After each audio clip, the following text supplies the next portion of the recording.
ऐसा लगता है कि यह बहता पानी जम गया है, लेकिन दोस्तों ये पानी बह रहा है। यहाँ पर एक फिजिक्स का रूल काम कर रहा है, इसे कहते हैं लैमिनर फ्लो, जिसके कारण बहता हुआ पानी जमा हुआ लगता है। अब लैमिनर फ्लो क्या होता है? किसी भी लिक्विड का फ्लो कई प्रकार के होते हैं, जैसे कि laminar flow, turbulent flow, transitional flow और भी बहुत सारे। अब लैमिनर फ्लो उसे कहते हैं जब हवा के मॉलिक्यूल्स या फिर लिक्विड के मॉलिक्यूल्स पैरेलल गति से फ्लो करता है और इसके कारण यहाँ पर टर्बुलेंस यानी हलचल बहुत कम होता है। साथ ही साथ यहाँ विस्कोसिटी बढ़ जाती है। अब विस्कोसिटी क्या होती है? देखिए, जब भी तरल पदार्थ के मॉलिक्यूल्स पैरेलल मूव करती है तो उसमें विस्कोसिटी यानी चिपचिपाहट पैदा हो जाती है। और दोस्तों, क्योंकि यहाँ विस्कोसिटी ज्यादा है तो स्वाभाविक रूप से पानी में चिपचिपाहट ज्यादा होगी और यही कारण है कि पाइप से निकलने वाली पानी आपको कुछ समय तक पूरी तरह से स्थिर दिख रही है। अगर आप साइंस की समझ रखते हैं तो आज ही अवेयर टीवी को फॉलो। ये है फेरोफ्लूइड, जो एक खास तरह का एक लिक्विड है जिसमें चुंबकीय गुण होता है, क्योंकि इसमें चुंबक के छोटे छोटे नैनो पार्टिकल्स होते हैं। और जब यह लिक्विड फेरोफ्लूइड किसी चुंबकीय क्षेत्र यानी मैग्नेटिक फील्ड के नजदीक आता है तो ये रिएक्ट करता है और फिर ये अलग प्रकार का स्ट्रक्चर तैयार करता है। इस पैटर्न को बोलते हैं स्पाइक्स पैटर्न। क्या इस लिक्विड का कोई इस्तेमाल है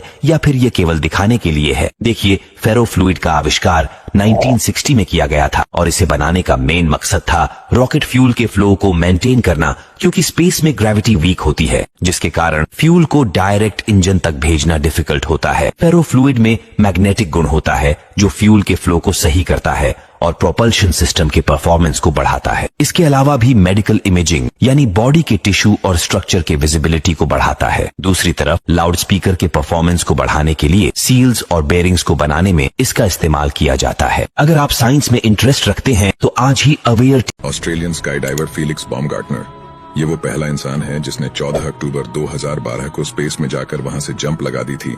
अब जैसे ही फीलिक्स जंप लगाते हैं तो इनके गिरने की स्पीड 1300 किलोमीटर प्रति घंटे तक पहुंच जाती है, यानी कि उस समय इन्होंने स्पीड ऑफ साउंड को भी पीछे छोड़ दिया था। जल्द ही हवा में गुलाटियां खाते हुए फीलिक्स पृथ्वी की एटमॉस्फेयर में एंटर कर जाते हैं। करीब 4 मिनट के अंदर फीलिक्स मैक्सिको डेजर्ट में सेफली उतर जाते हैं और वर्ल्ड रिकॉर्ड अपने नाम कर लेते हैं।